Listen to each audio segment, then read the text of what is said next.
ವಿರುದ್ಧ ಟೀಂ ಇಂಡಿಯಾದ Young rebels ಎರಡನೇ ಮ್ಯಾಚ್ನಲ್ಲಿ ಸೂಪರ್ ಡೂಪರ್ ಪರ್ಫಾರ್ಮೆನ್ಸ್ ನೀಡಿದರು. ಅಭಿಷೇಕ್ ಶರ್ಮಾ ಸೆಂಚುರಿ, ಋತುರಾಜ್ ಗಾಯಕ್ವಾಡ್ ಹಾಗೆ ರಿಂಕು ಸಿಂಗ್ ಹೊಡಿಬಡಿ ಆಟದ ಮೂಲಕ ಸಾಲು ಸಾಲು ದಾಖಲೆ ಬರೆದಿದ್ರು. ಜಿಂಬಾಬ್ವೆ ವಿರುದ್ಧ ಐತಿಹಾಸಿಕ 100 ರನ್ಗಳ ಅಂತರದಿಂದ ವಿಕ್ಟರಿ ಸಾಧಿಸಿದ್ರು. ಸೊ ಮೂರನೇ ಮ್ಯಾಚ್ನಲ್ಲಿ ಮತ್ತೆ ಜಬರ್ದಸ್ತ್ ಪರ್ಫಾರ್ಮೆನ್ಸ್ ನೀಡೋ ಜೋಶ್ನಲ್ಲಿದ್ದಾರೆ. ಬಟ್ ಈಗ ಪ್ಲೇಯಿಂಗ್ 11ನಲ್ಲಿ ಯಾರಿಗೆಲ್ಲ ಚಾನ್ಸ್ ನೀಡಬೇಕು ಅನ್ನೋದೇ ಮ್ಯಾನೇಜ್ಮೆಂಟ್ಗೆ ಸವಾಲಾಗಿದೆ. 5 ಟಿ20 ಸರಣಿಯಲ್ಲಿ 1-1 ಮೂಲಕ ಭಾರತ ಸಮಬಲ ಸಾಧಿಸಿದೆ. ಮೂರನೇ ಟಿ20 ಪಂದ್ಯ ಬುಧವಾರ ಹರಾರೆಯಲ್ಲೇ ನಡೆಯಲಿದೆ. ಈ ಪಂದ್ಯಕ್ಕೂ ಮುನ್ನ ಟೀಂ ಇಂಡಿಯಾದ ಅಂತಿಮ ತಂಡದ ಆಯ್ಕೆ ನಾಯಕ ಶುಭ್ಮನ್ ಗಿಲ್ ಹಾಗೆ ಕೋಚ್ ವಿವಿಎಸ್ ಲಕ್ಷ್ಮಣ್ ಅವರಿಗೆ ತಲೆನೋವಾಗಿ ಪರಿಣಮಿಸಿದೆ. ಟಿ20 ವಿಶ್ವಕಪ್ 2024 ತಂಡದ ಭಾಗವಾಗಿರುವ ಯಶಸ್ವಿ ಜೈಸ್ವಾಲ್, ಶಿವಂ ದುಬೆ ಮತ್ತು ಸಂಜು ಸ್ಯಾಮ್ಸನ್ ಭಾರತ ತಂಡ ಸೇರಿಕೊಂಡಿದ್ದಾರೆ. ವಿಶ್ವಕಪ್ ಗೆದ್ದರೂ ಕೂಡ ಭಾರತಕ್ಕೆ ಮರಳೋದು ಡಿಲೇ ಆಗಿದ್ದರಿಂದ ಜಿಂಬಾಬ್ವೆ ಪ್ರವಾಸದ ಮೊದಲ 2 ಪಂದ್ಯಗಳಿಂದ ಈ ಮೂವರಿಗೆ ವಿಶ್ರಾಂತಿ ನೀಡಲಾಗಿತ್ತು. ಬಟ್ ಈಗ ಮೂರನೇ ಪಂದ್ಯದ ವೇಳೆಗೆ ತಂಡವನ್ನು ಸೇರಿಕೊಂಡಿದ್ದಾರೆ. ಹೀಗಾಗಿ ಯಾರಿಗೆ ಚಾನ್ಸ್ ಕೊಡ್ತಾರೆ ಅನ್ನೋ ಕುತೂಹಲ ಮನೆ ಮಾಡಿದೆ. ಯುವ ಆರಂಭಿಕ ಆಟಗಾರ ಅಭಿಷೇಕ್ ಶರ್ಮಾ ಫಸ್ಟ್ ಮ್ಯಾಚ್ನಲ್ಲಿ ಡಕೌಟ್ ಆಗಿದ್ರು ಕೂಡ ಎರಡನೇ ಪಂದ್ಯದಲ್ಲಿ ಸ್ಫೋಟಕ ಶತಕ ಸಿಡಿಸಿದ್ರು. ಹಾಗೆ ಋತುರಾಜ್ ಗಾಯಕ್ವಾಡ್ 77 ರನ್ ಸಿಡಿಸಿ ಮಿಂಚಿದ್ರು. ಹೀಗಾಗಿ ಯಶಸ್ವಿ ಜೈಸ್ವಾಲ್ ಬೆಂಚ್ಗೆ ಸೀಮಿತ ಆಗ್ತಾರೆ ಎನ್ನಲಾಗ್ತಿದೆ. ಯುವ ವಿಕೆಟ್ ಕೀಪರ್ ಧ್ರುವ್ ಜುರೇಲ್ ಬದಲಿಗೆ ಸಂಜು ಸ್ಯಾಮ್ಸನ್ ಕಣಕ್ಕಿಳಿಯೋ ಸಾಧ್ಯತೆ ಇದೆ.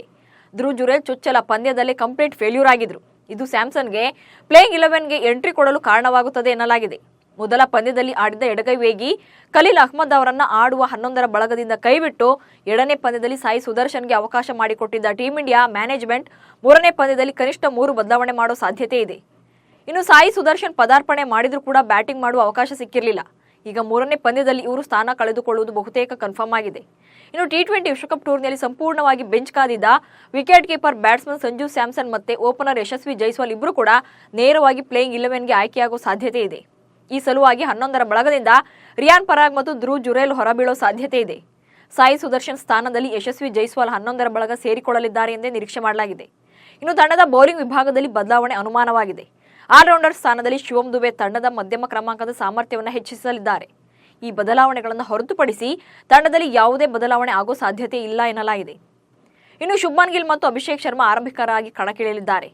ರಿಂಕು ಸಿಂಗ್ ಫಿನಿಷರ್ ಆಗಿ, ವಾಷಿಂಗ್ಟನ್ ಸುಂದರ್ ಸ್ಪಿನ್ ಆಲ್ರೌಂಡರ್ ಆಗಿ ಹಾಗೆ ರವಿ ಬಿಷ್ಣೋಯ್ ಸ್ಪೆಷಲಿಸ್ಟ್ ಸ್ಪಿನ್ನರ್ ಆಗಿ ಆಡಲಿದ್ದಾರೆ. 5 ಪಂದ್ಯಗಳ ಟೂರ್ನಿಯಲ್ಲಿ ಮೊದಲ ಪಂದ್ಯದಲ್ಲಿ ಸೋತಿದ್ದ ಟೀಂ ಇಂಡಿಯಾ ಎರಡನೇ ಅಂತಾರಾಷ್ಟ್ರೀಯ ಟಿ20 ಮ್ಯಾಚ್ನಲ್ಲಿ ಗೆಲ್ಲೋ ಮೂಲಕ ಸೋಲಿಗೆ ಸೇಡು ತೀರಿಸಿಕೊಂಡಿತ್ತು. ಮೂರನೇ ಪಂದ್ಯದಲ್ಲೂ ಕೂಡ ಜಿಂಬಾಬ್ವೆ ವಿರುದ್ಧ ಗೆಲುವು ಸಾಧಿಸಬೇಕು ಎಂದು ಟೀಂ ಇಂಡಿಯಾ ಸಜ್ಜಾಗಿದೆ. ಬಟ್ ಈ ಪಂದ್ಯದಲ್ಲಿ ಶುಭ್ಮನ್ ಗಿಲ್ ಆಡೋದೇ ಡೌಟ್ ಇದೆ. ಗಿಲ್ ಬದಲಿಗೆ ಟೀಂ ಇಂಡಿಯಾವನ್ನ ಹಿರಿಯ ಆಟಗಾರ ಸಂಜು ಸ್ಯಾಮ್ಸನ್ ಮುನ್ನಡೆಸಲಿದ್ದಾರೆ ಎಂದು ವರದಿಯಾಗಿದೆ. ಇತ್ತೀಚೆಗೆ ಹರಾರಿಯಲ್ಲಿ ಇಂಟರ್ನ್ಯಾಷನಲ್ ಕ್ರಿಕೆಟ್ ಸ್ಟೇಡಿಯಂನಲ್ಲಿ ನಡೆದ ಎರಡನೇ ಅಂತಾರಾಷ್ಟ್ರೀಯ ಪಂದ್ಯದಲ್ಲಿ ಭಾರತ ತಂಡಕ್ಕೆ ಬರೋಬ್ಬರಿ 100 ರನ್ಗಳ ಜಯ ಸಿಕ್ಕಿತ್ತು.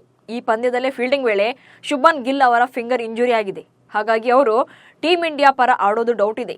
ಒಟ್ನಲ್ಲಿ ಟೀಂ ಇಂಡಿಯಾದಲ್ಲಿ ಯಂಗ್ಸ್ಟರ್ಸ್ ಒಳ್ಳೆ ಪ್ರದರ್ಶನ ನೀಡ್ತಾ ಇದ್ದು ಯಾರನ್ನ ಸೆಲೆಕ್ಟ್ ಮಾಡೋದು, ಯಾರನ್ನ ಬೆಂಚ್ ಕಾಯಿಸುವುದು ಅನ್ನೋದೇ ಮ್ಯಾನೇಜ್ಮೆಂಟ್ಗೆ ಸವಾಲಾಗಿ ಪರಿಣಮಿಸಿದೆ.